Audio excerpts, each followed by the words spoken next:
Hi, this is Alessandrina from Dexter and Alessandrina, and today I'm going to talk about how to resonate with the solution to our perceived problems and why that's helpful.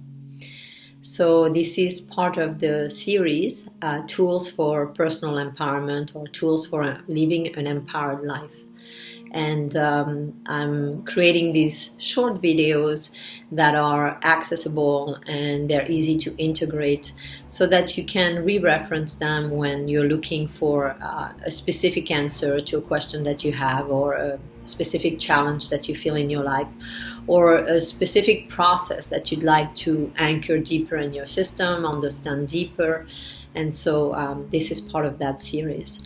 So in this specific video about resonating with the solution, what I'm offering is a process of understanding that when we are in the mindset of our problems, it is very difficult for us to be able to attain new understandings and to have access to information that is different than the information that we are resonating with in the problem.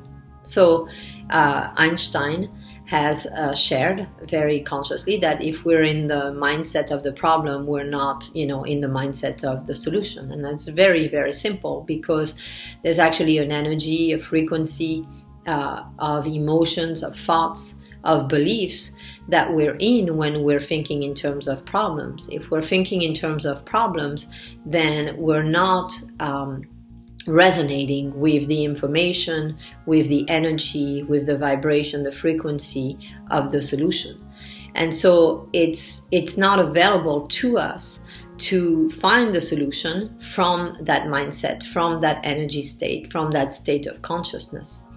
So people like Albert Einstein, for instance, and other inventors and physicists and scientists and philosophers and creative people have one of their really, really special skill is that they either meditated. So a lot of them were able to access altered states of consciousness or higher states of consciousness because they were developing their upper energy centers, and therefore the information that was available to them, that came to them, was coming from the field rather than their reference points in their energy system, meaning the first 3 energy centers is where we have a lot of the recordings that we resonate with, whether it's from our own lifetime or past lifetimes or the collective consciousness.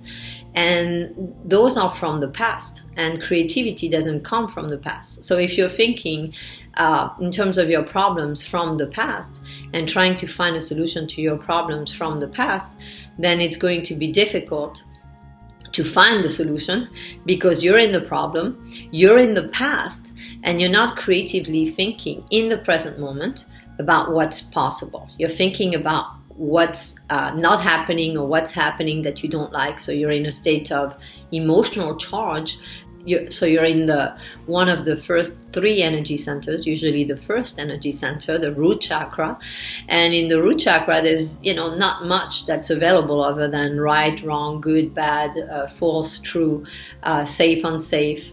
And those dualistic perspectives of reality, they don't really offer us comprehensive solutions to our perceived problems. So the first thing is, once we realize that, then we can start to, instead of being in the problem and resonating with the problem and saying, this is a problem, I have this problem, and being in emotions of that and the mindset of that, the first thing to do is to really start resonating with the solution and what it would look like, what it would feel like, what is possible. I remember listening to an interview with Elon Musk. And when asked, and that was a few years back, he was asked about how he's going to get his cars, electric cars, to have faster speeds than regular cars. And he kind of laughed and said, well, I'm going to figure it out. we'll figure it out. So he wasn't in the mindset of it's never been done before, and there's, in the past there's no reference to that being possible, so it's not possible, it's not going to happen. Because if he was in that mindset, it would be very difficult for him to be creative and to, in a more free manner, to allow for these insights and these new understandings and new technologies to emerge into his consciousness. So instead he was like, oh, we'll figure it out. And we'll figure it out means that, you stay in the solution, you trust, you have faith that, the idea will come, that the insight will come, that the creative energy will support your process. And so when you're in that creative space, whether it's your sixth chakra, for instance, your sixth energy center, your intuition, or if you're receiving from your eighth chakra, your higher self, or if you're receiving even in your, maybe in your heart, in your fourth energy center, then you're going to be in the field in a much more powerful way. And the field has infinite possibilities. And so in the field of consciousness, all of the solutions already exist. They're already there. It's just about tuning into them and then being able to resonate with them, so much so that you bring them back. So when you're in that state of the solution, resonating with it, feeling it, really feeling it, it's about feeling. It's about allowing yourself to be one with it. Because if you're feeling it, it's not separate from you anymore. You're not in a state where you're in lack of the solution, where you're separate from the solution. You're actually in the solution, resonating with it, feeling it, in the emotions of it. And as a result of that, you attract that to you. You are in resonance, in energy, frequency resonance with it, and therefore it becomes available. So it's that simple.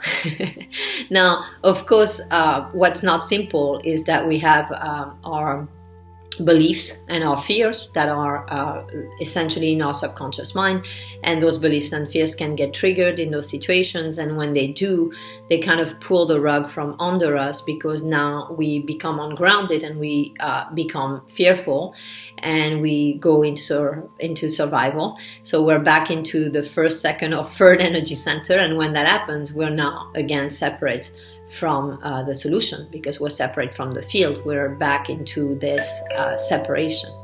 I hope this makes sense.